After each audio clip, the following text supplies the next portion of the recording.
Нұрдың Әбділдаға көшуі. Сол заманда киелі кітап түскен қауымның діни ғұламалары пайғамбардың әкесі Әбділданың дүниеге келуін болжап күтіп жүрді. Олардың қолында сәуегейлі кітаптары бар еді. Сол кітаптың бірінде пайғамбар нұрының нышандары анық жазылғантын. Шахид болып, залымдардың қолынан қаза тапқан Жақия пайғамбардың көйлегі қызылғанға малынған еді. Ол қанды қанша жуса да кетпейтін. Ақыр заман пайғамбары туылардың алдында көйлектегі қанның ізі өзінен өзі өшіп жоқ болды. Бұл анық белгеді. Сәуегейлер пайғамбар әкесінің үйленгелі жүргенін осыған қарап бірден болжады. Олар Әбділдаға өздерінен бір қызды қалыңдыққа айттырып беруге разы еді. Осылайша пайғамбардың нұрын өздеріне көшіріп алғысы келді. Олар бұл істі дұрыс ниетпен істеді. Пайғамбардың нұры үшін талас қызып жатты.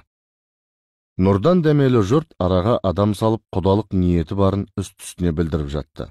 Бірақ әкесі ұлы 25 жасқа толғанша қалыңдық іздемейтінін ескертті. Әбділданың бойындағы нұрды ұрлап алуды жын перілерде армандайтын. Олар небір сұлу ару қыздармен Әбділданы арбап тұзақ құрады. Жол бойында керілген кербездер көркем сөздермен оны еліктіретін, оның жолын тосып, сиқырмен азғыратын. Бірақ ұлық Алла Әбділданы барлық жамандықтан қағып отырды. Тіпті Әбділданы пұтқа табынудан да сақтады.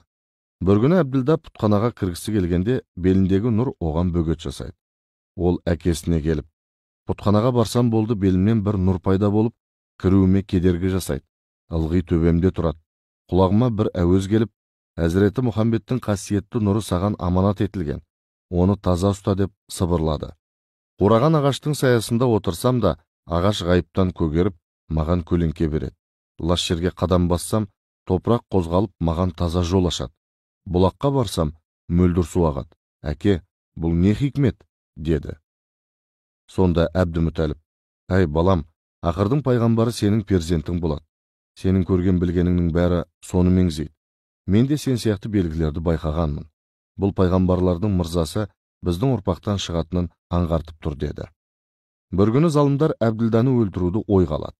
Олар 70 адам болып келіп, Әбділданы қоршап алады. Сол кезде Уақып ибн Манап деген кісі келе жатып кездейсоқ залымдардың үстінен түседі. Ол Әбділдаға болысып, қалың қолға жалғыз өзі тура шабады. Сол кезде көктен салт атты періштелер жасағы қабаттаса енеді. Олар жендеттердің бәрін қырып салады да, ізінше көзден ғайып болады. Уақып Әбділданы үйіне алып келеді. Ас ауқатын беріп, жақсылап тынықтырады. Оның үйінде Әмина есімді бойжетіп қалған қызы бар еді. Оның сыпайы әдебі мен сынық мінезі Әбділданың жүрегіне шоқ болып түсті. Осылайша Әбділда Әминаға ғашық болып қалады. Үйіне оралған соң Әминаны айттырып, Уақып ибн Манапқа кісі жібереді. Әбдімүтәліп қалың малына 100 түйені қиналмай береді. Осылайша 2 жас отау құрып, шаңырақ көтереді. Асыл пайғамбардың құтты нұры Әминаның құрсағына аман-есен барып жайғасты. Аманат діттеген жеріне ақыры жетті. Сол заманда Шам патшасының Фатима деген сұлу қызы болатын. Ол кітапта баяндалған құпия сәуегейліктен хабардар еді. Әбділдаға тұрмысқа шығу үшін Меккеге жол тартып, үнемі Әбділданың жолына шатыр тігіп жататын. Оны байлықпен, сұлулықпен арбаса да өзіне қарата алмады. Ол Әминамен некесін қиған күні әдеттегідей Фатиманың шатырының жанынан өтіп бара жатады. Бірақ бұл жолы Фатима алдынан шықпады. Әбділда түсінбей шатырға қараса, Фатима қара жамылып жылап отыр екен. Фатима, сен неге қайғырып отырсың, деді. Сол кезде Фатима, әй Әбділда, мен бұл жерге қасиетті нұр үшін келдім. Ең ардақты пайғамбардың анасы атанбақ үшін алыс сапардың азабын арқаладым. Амал нешік, ондай бақыт маған нәсіп болмады. Осының өкініші өзегімді өртеп барады. Ендігі жерде саған тілерім, Хақ тағалам сенің перзентіңді қара ниет залымдардың зарарынан сақтасын деп, көкірегі өкініштен қақ айырыла жаздап, әзер дегенде жауап берді. Сосын шатырын жинастырып, еліне қайтуға айналды.